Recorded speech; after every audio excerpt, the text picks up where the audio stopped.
It's your day in tech history, and it's brought to you by our friends over at DJI. Get yourself your own drone by going over to geekazine.com/DJI. Jeffrey Powers here. I welcome you to the Day in Tech History, a full rundown of technology history 7 days a week. Subscribe to the show via iTunes, Stitcher, or download right from dayintechhistory.com. Now let's find out what happened on this day, your day in tech history.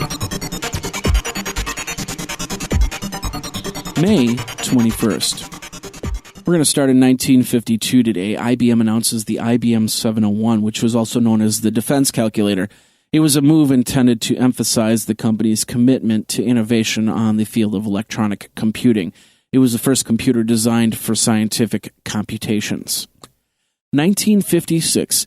Bikini Atoll is all but obliterated by the first airborne detonation of the hydrogen bomb. 1961.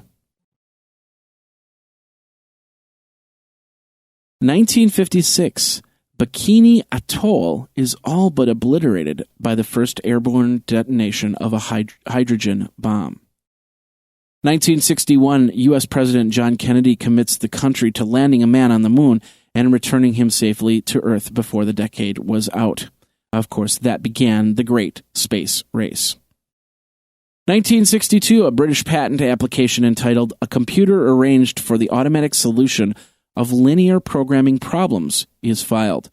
The invention is concerned with efficient memory management for the simplex algorithm with only software. And of course, it's one of the earliest software patents. 1984, Atari announces the Atari 7800 video game system. It's offered superior graphics and gameplay for new enhanced games. It could handle all the existing Atari 2600 compatible games without an adapter. And the price of that was $149.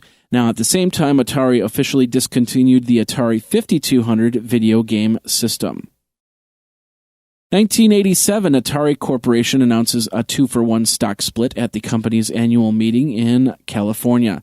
Jack Tramiel explains the stock would be payable on June 19th to those who hold stock as of June 2nd. 1998, AOL completes the acquisition of MoviePhone, which is a most popular movie listing and information service. $525 million in stock.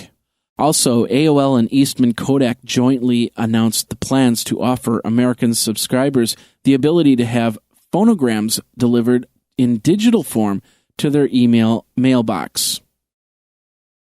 And the United States Postal Service publicly refutes the email hoax that was spreading about the congressman that was looking to put in a bill that would allow the federal government to impose a 5-cent surcharge on emails to defray financial losses of the Postal Service.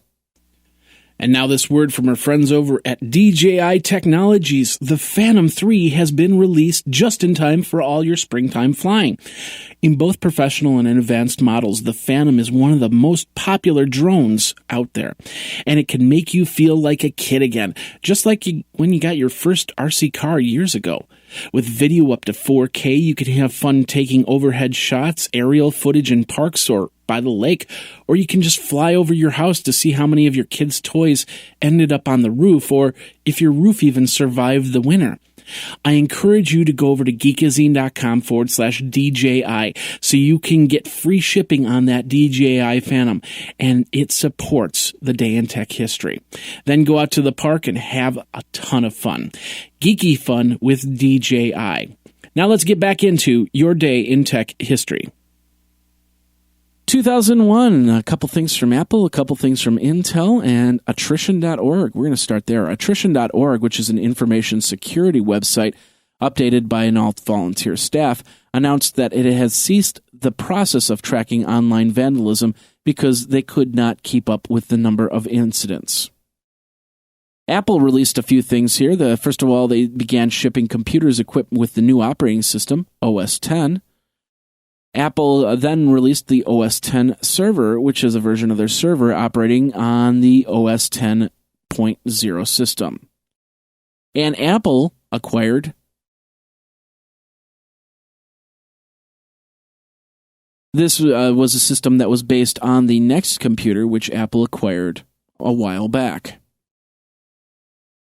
And Intel introduces the 600 and 800 megahertz mobile Celeron processors, the 600 megahertz mobile Pentium 3 processor, and the 750 megahertz mobile Pentium 3 processor, and the Xeon i860 processor designed to support dual Pentium 4 sets.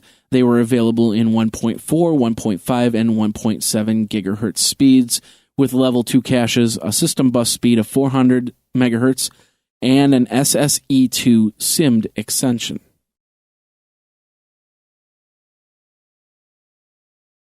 In 2002, Max Butler, who is also known as Max Vision and the Equalizer, is sentenced to 18 months in prison for launching an internet worm that crawled through hundreds of military and defense contractors' computers over a few days in 1998. Also in 2002, two Kazakhstan citizens were accused of breaking into computers systems of Bloomberg in Manhattan and Kazakhstan, and they were extradited from England to the United States. The two hackers allegedly sent numbers of emails to the founder, Michael Bloomberg, using the alias Alex, demanding that Bloomberg pay $200,000 in exchange for an explanation of how Alex was able to infiltrate Bloomberg's computer systems. 2003, Intel releases 2.4, 2.6, and 2.8 gigahertz Pentium 4 processors. They all had an 800 megahertz front-side bus, and they were priced from $180 to $278. Also in 2003, software developer Caldera International officially changes its name to SCO to reflect the changes in focus of the business to the UNIX development. 2004, the first release of the Mini Slack operating system first becomes available to the public under a GPL license, version 0.1. It's later known as ZenWalk Linux. Also in 2004, Virtual Battle Space 1, or VBS1, is refined and improved and released to the public. It's an interactive 3D training system where team members may practice in small unit tactics, photorealistic terrain, user-defined mission scenarios, customized vehicles and equipment, and variable environmental conditions. Also in 2004, version 1.41 of the ZNet is released. It's an MIRC script created by Dark Akuma that allows users to play SNES games online with others. And in 2009, the FBI and U.S. Marshals Service were hit by a virus that forced them to shut down part of their systems for the day. They didn't say what the virus was, and they didn't say how they fixed it. They just said there was a virus. And in 2014, Apple shuts down the pot-dealing game Weed Farm. And that's your Day in Tech History. My name is Jeffrey Powers, www.dayintechhistory.com. All the show notes are over at wikizine.com, Geekazine's wiki. And of course, you can like the Facebook page and follow Twitter at Day in Tech Hist. Until tomorrow, take care. Day in Tech History is copyright 2015, JMP Enterprise and Geekazine.com.